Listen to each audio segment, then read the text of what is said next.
নতুন বছরকে বরণ করতে দেশ জুড়ে চলছে প্রস্তুতি। পহেলা বৈশাখী বৃষ্টি ও কাল বৈশাখীর আশঙ্কা।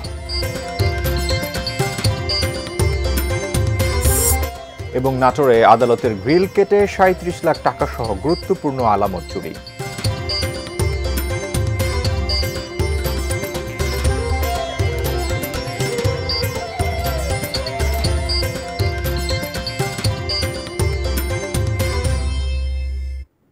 দেখছেন এটিএন নিউজ। দেশের খবরে আমন্ত্রণ, আপনাদের সাথে আছি আমি এস এম আব্দুল শাকুর। এতক্ষণ আকিজ বশির গ্লাস শিরোনাম শুনছিলেন, এবার বিস্তারিত। পুরনো বছরকে বিদায় ও নতুন বছরকে বরণ করতে প্রস্তুত হচ্ছে সারা দেশ। পাহাড়েও বিজু, সাংগ্রাই, বৈশু, বিশু, বিহু, পাতা ও চাংক্রান উৎসব ঘিরে চলছে নানা আয়োজন। প্রতিনিধিদের পাঠানো তথ্য ছবিতে ডেস্ক রিপোর্ট। চট্টগ্রাম বিশ্ববিদ্যালয়ের চারুকলা ইনস্টিটিউট ক্যাম্পাসে ব্যস্ত সময় পার করছেন শিক্ষার্থীরা। পহেলা বৈশাখ বরণের প্রস্তুতিতে বাঁশ, বেত, কাগজ ও রং দিয়ে বানানো হচ্ছে ইলিশ, ঘোড়া ও মোড়ক। মাটির সরা রাঙাতে ব্যস্ত একদল, কেউ বা বানাচ্ছেন কাগজের মুখোশ।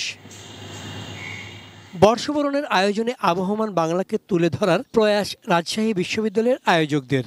এখানকার শোভাযাত্রার প্রস্তুতিতে ছাত্র জনতার অভ্যুত্থানকে গুরুত্ব দেয়া হচ্ছে।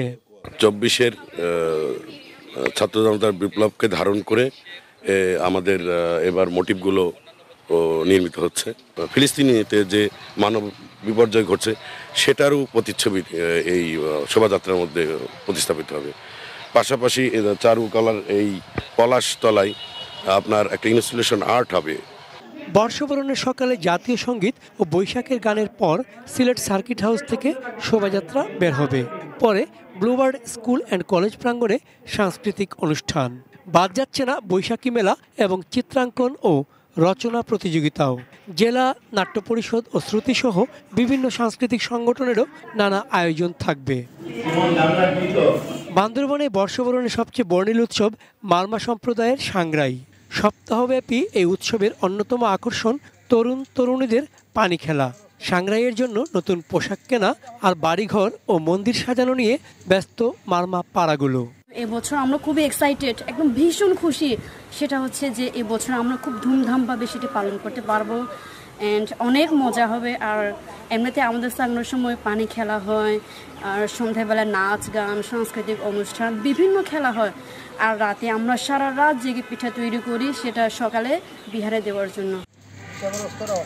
চন্দন Pal, desk report, ATN news.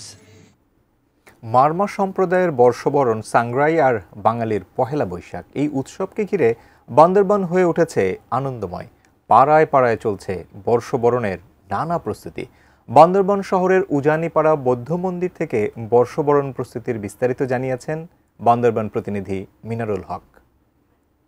Marma সম্প্রদায়ের বর্ষবরণ সাংগ্রাই উৎসবকে ঘিরে বান্দরবান এখন আনন্দঘন পরিবেশ। প্রতিটি পাড়ায় পাড়ায় চলছে এখন আনন্দ উদ্দীপনা। আমি যে জায়গাটিতে এখন দাঁড়িয়ে আছি বান্দরবান শহরের উজানিপাড়া বৌদ্ধবিহার। এখন নতুন বছরকে বরণ করে নিতে এই বৌদ্ধবিহারগুলো এখন ধোয়া মোছার কাজ করছেন দায়িক দায়িকারা। এবং শুধু বৌদ্ধবিহারেই নয়, প্রতিটি পাড়ায় পাড়ায় এখন যে বৌদ্ধবিহার রয়েছে, ঘরবাড়ি রয়েছে, সবগুলো এখন ধুয়ে মুছে পরিষ্কার করা হচ্ছে নতুন বছরকে বরণ করে নিতে। সপ্তাহব্যাপী নানা অনুষ্ঠানের আয়োজন করা হয়েছে। এই অনুষ্ঠানের মধ্যে রয়েছে জলকেলি উৎসব, পিঠা তৈরির আয়োজন, বৌদ্ধ মূর্তি স্নান, সাংস্কৃতিক অনুষ্ঠান, সেখানে সাংগ্রাই মেলারও আয়োজন করা হয়েছে। সেই মেলায় থাকবে বিভিন্ন হারিয়ে যাওয়া যেই পুরনো ঐতিহ্যের যে বিভিন্ন খেলাধুলা রয়েছে, বিশেষ করে তৈলাক্ত বাসা আহরণ, যে গ্রামীণ খেলাধুলাগুলো মারমা সম্প্রদায়ের, সেগুলো সেখানে আয়োজন করা হবে। এবং আগামীকাল থেকে শুরু হচ্ছে তংচঙ্গা এবং চাকমা সম্প্রদায়ের বিজু উৎসব। তারা সাঙ্গু নদীতে ফুল ভাসিয়ে এই উৎসবের উদ্বোধন করবেন। তরুণ তরুণীদের জল ছিটিয়ে যে নতুন বছর বরণ করে নেওয়ার যে উৎসব, এটি দেখতে কিন্তু দেশের বিভিন্ন জায়গা থেকে এখন পর্যটক শুভাকাঙ্ক্ষীরা বান্দরবানে ভিড় জমিয়েছেন। এই বৈশাখী উৎসবের সাথে 11টি নৃগোষ্ঠীর যে বর্ষবরণ, বান্দরবানে এখন এই 12টি জনগোষ্ঠীর বর্ষবরণকে ঘিরে রঙিন, উৎসবমুখর এবং বৈচিত্র্যপূর্ণ এলাকা হয়ে দাঁড়িয়েছে এখন বান্দরবান। এটি ছিল আমার কাছে বর্ষবরণের প্রস্তুতির খবর। দেশের খবরে একটা বিরতি নিচ্ছি। বিরতির পর যখন ফিরবো তখন আরও থাকবে যমুনার চরে বাড়ছে চীনা বাদামের চাষ।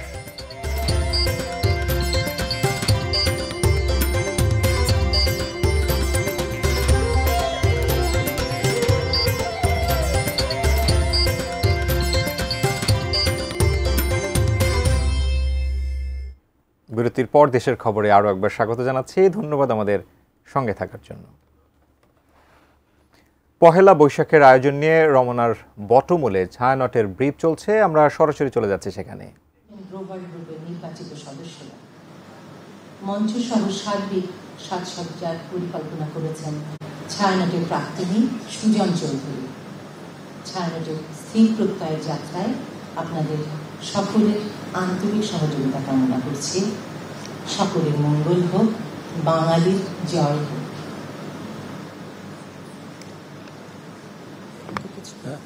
না, আমি তো বলি নতুন কিছু বলবার নেই, শেষে কিছু বলা যাবে। আপনাদের যদি কোনো প্রশ্ন থাকে তবে যদি করেন তবে আমরা উত্তর দেওয়ার চেষ্টা করব।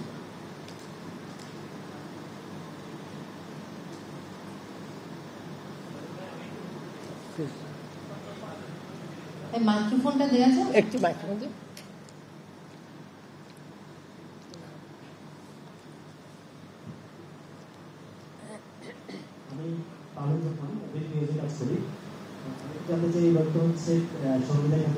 প্রথমবার সম্ভবত ছায়ানট বর্ষবরণ করছে, বিশেষ কোনো স্মরণ বা উৎসর্গ করার কিছু থাকবে? হ্যাঁ, উৎসর্গ করার বিষয়টি সম্ভবত মিয়াপা পছন্দ করতেন না। প্রতিষ্ঠাতার মধ্যে যারা 1967 সালে এক বিশেষ পরিস্থিতিতে এই যাত্রা শুরু করেছেন, উনি তাদের প্রধান ব্যক্তিতে আপনার কিছুদিন আগে তিনি প্রয়াত হয়েছেন এবং সঞ্জিদা খাতুনের অনুপস্থিতিতে এবার প্রথম নববর্ষের আয়োজন হচ্ছে। আমাদের প্রত্যাশা, দেশের মানুষের প্রত্যাশা, যেহেতু উনি যে ধারা সংস্কৃতি চর্চা, সঙ্গীত চর্চা, এটি তোমাদের জন্য বললাম, বহমান রাখতে চেয়েছেন। আমরা যেন যোগ্যতার সাথে এটি করতে পারি, এটি সঞ্জিদা খাতুনের প্রতি আমাদের সবচেয়ে বড় শ্রদ্ধার্ঘ হবে। ছায়ানটের কর্মীরা, শিল্পীরা, ছাত্রছাত্রীরা এ বিষয়ে সচেতন হয়েছে। পহেলা বৈশাখের আয়োজনে রমনার বটমূলে ছায়ানটের ব্রিফিং চলছিল, আমরা সরাসরি যুক্ত ছিলাম সেখানে। পহেলা বৈশাখে দেশের বেশিরভাগ জায়গায় বৃষ্টিপাত ও কাল বৈশাখীর আশঙ্কা রয়েছে বলে জানিয়েছে আবহাওয়া অধিদপ্তর। সকালে রাজধানীর আগারগাঁওয়ে আবহাওয়া অধিদপ্তরের আবহাওয়াবিদ শাহনাজ সুলতানা জানান, রাজধানী ঢাকা এবং আশেপাশের অঞ্চলে দিনের তাপমাত্রা সামান্য কমার সম্ভাবনা রয়েছে। একই সঙ্গে আকাশ আংশিক মেঘলা থাকার কারণে গরম আগের তুলনায় কিছুটা কম অনুভূত হতে পারে। এছাড়া 19 এপ্রিল পর্যন্ত বৃষ্টির সম্ভাবনা আছে উল্লেখ করে 18-19 এপ্রিল বৃষ্টিপাত বেশি হতে পারে বলে জানান তিনি। এই সময়ের মধ্যে দেশের বিভিন্ন স্থানে অস্থায়ীভাবে দমকা হাওয়া, বজ্রসহ বৃষ্টি ও কালবৈশাখী ঝড় হতে পারে। সেই সঙ্গে সারা দেশে দিনের তাপমাত্রা 1 থেকে 2 ডিগ্রি সেলসিয়াস কমতে পারে এবং রাতের তাপমাত্রা প্রায় অপরিবর্তিত থাকতে পারে বলে জানিয়েছে আবহাওয়া অধিদপ্তর। সময় পড়েছে আমাদের একটা, আমি তো বললাম কিছু সময় আগে যে এখন থেকে প্রায় 19 তারিখ পর্যন্ত প্রায় দিনই বৃষ্টি আছে। তার মধ্যে অপেক্ষাকৃত 11 এবং 12 মানে কাল এবং পরশু একটু কম আছে, এরপরে বৃষ্টি বজ্রসহ বৃষ্টি আছে। তথাপি পহেলা বৈশাখে আমাদের বৃষ্টিপাত বা বাতাস, বজ্রপাত এটা হওয়ার সম্ভাবনা রয়েছে।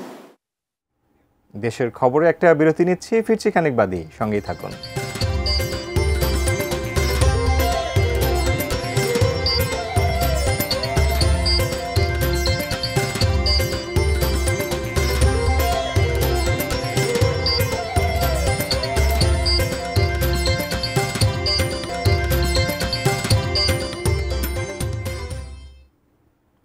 বিরতির পর দেশের খবরে আরও একবার স্বাগত জানাচ্ছি। ধন্যবাদ আমাদের সঙ্গে থাকার জন্য। মেহেরপুর জেলার বিভিন্ন জায়গায় কালবৈশাখী ঝড় ও শিলাবৃষ্টিতে ব্যাপক ক্ষয়ক্ষতি হয়েছে। গত রাত ৯টায় ঝড়ের সঙ্গে শুরু হয় শিলাবৃষ্টি। এতে ছোট ছোট আম, লিচু ঝরে পড়ে। জেলা কৃষি সম্প্রসারণ অধিদপ্তরের উপপরিচালক বিজয় কৃষ্ণ হালদার জানান, শিলাবৃষ্টিতে ধান, ভুট্টা, কলা, আম ও লিচু বাগান সহ লাউ ও বিভিন্ন প্রকার সবজির ক্ষেত নষ্ট হয়েছে। মেহেরপুর জেলায় প্রায় ২,০০০ হেক্টর জমির ফসল ক্ষতিগ্রস্ত হয়েছে বলে নিশ্চিত করেছে জেলা কৃষি বিভাগ।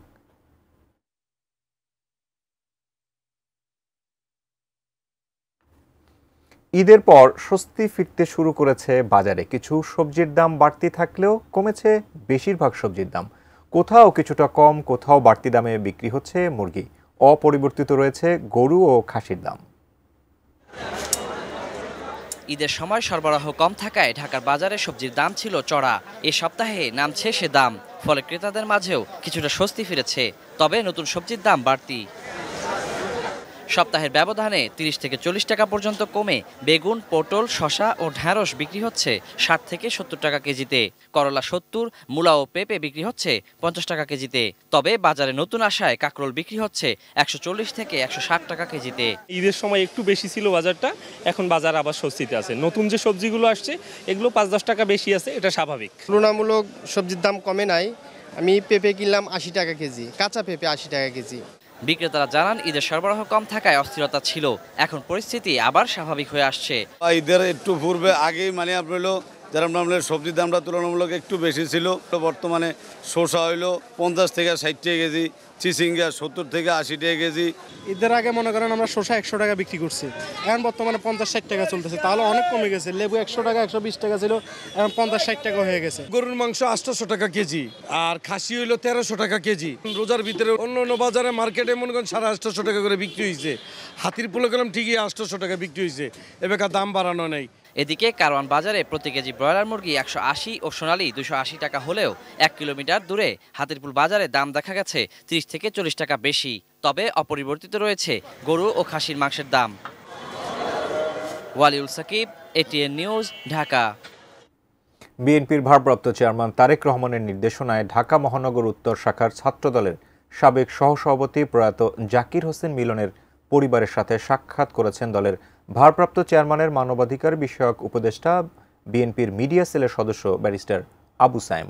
সকাল ১১টায় গাজীপুরের টঙ্গীর মাজুখানে প্রয়াত জাকির হোসেন মিলনের বাসায় গিয়ে তার পরিবারের সাথে সাক্ষাৎ করেন তিনি।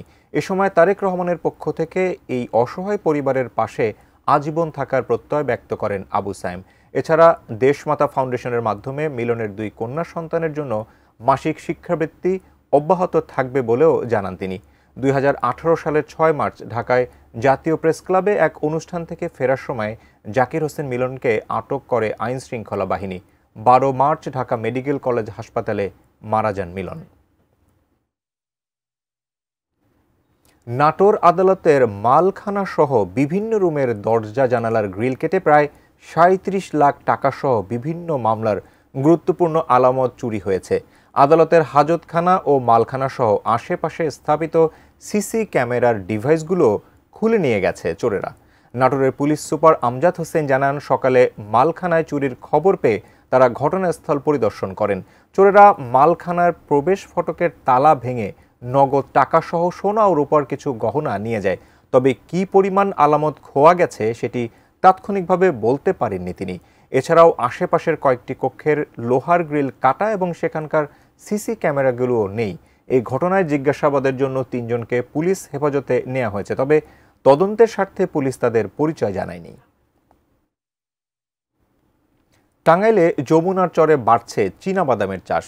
দেশে তেল জাতীয় ফসলের আবাদ বাড়াতে কৃষি অফিসের সহযোগিতায় বিস্তীর্ণ চরাঞ্চলে চলছে উচ্চ ফলনশীল বাদামের চাষ।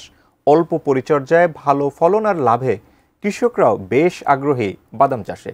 টাঙ্গাইল প্রতিনিধি মোহাম্মদ নাসির উদ্দিনের পাঠানো তথ্য ও ছবিতে ডেস্ক রিপোর্ট। বিস্তীর্ণ চরের বালুময় জমিতে কেবল চীনাবাদামের ক্ষেত। কবছর আগেও যেসব জমি অনাবাদি পড়ে থাকত, এখন তা ভরে উঠেছে সবুজে। টাঙ্গাইলে যমুনা নদীর বিশাল সব চরে এখন বাদাম চাষিদের আনন্দ ভরা মুখ।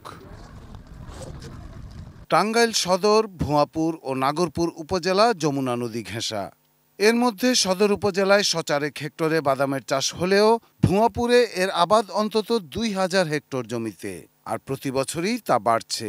কৃষকরা জানান প্রচলিত জাতের বদলে বাড়ি ৮ ও ৯ জাতের উচ্চ ফলনশীল চীনাবাদাম চাষ করছেন তারা। উন্নত এ জাতে খুব একটা সেচ বা পরিচর্যা লাগে না, পোকামাকড়ের আক্রমণ নেই বললেই চলে, আর মৌসুম শেষে উঠে আসে খরচের কয়েক গুণ টাকা। বাদাম বাড়ি ৯ জাতের উন্নত একটা বীজ আমাদেরকে তারা হাতে দিচ্ছে, তাতে আমাদের প্রতি বিঘায় ১০ থেকে ১২ মণ বাদাম হওয়ার সম্ভাবনা। ৬ বিঘাতে আমার মনে করেন ২০-২২ হাজার টাকা খরচা হয়েছে, আমি ৩০-৪০ হাজার টাকা বাদাম আমি বিক্রি করে ফেলাইছি।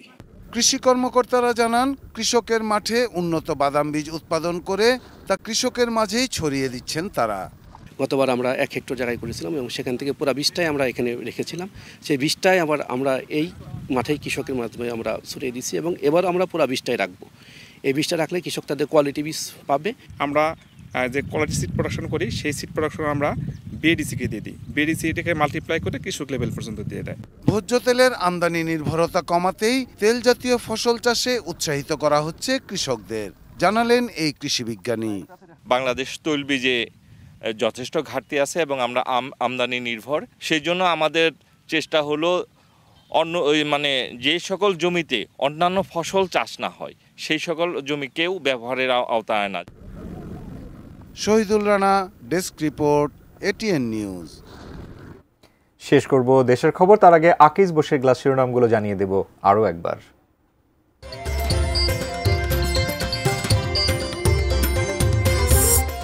নতুন বছরকে বরণ করতে দেশ জুড়ে চলছে প্রস্তুতি।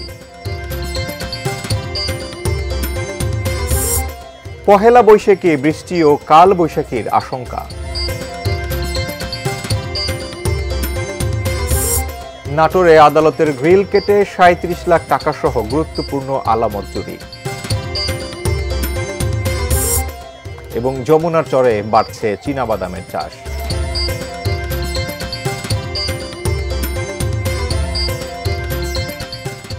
এই ছিল দেশের খবর। এতক্ষণ সঙ্গে থাকার জন্য ধন্যবাদ সবাইকে।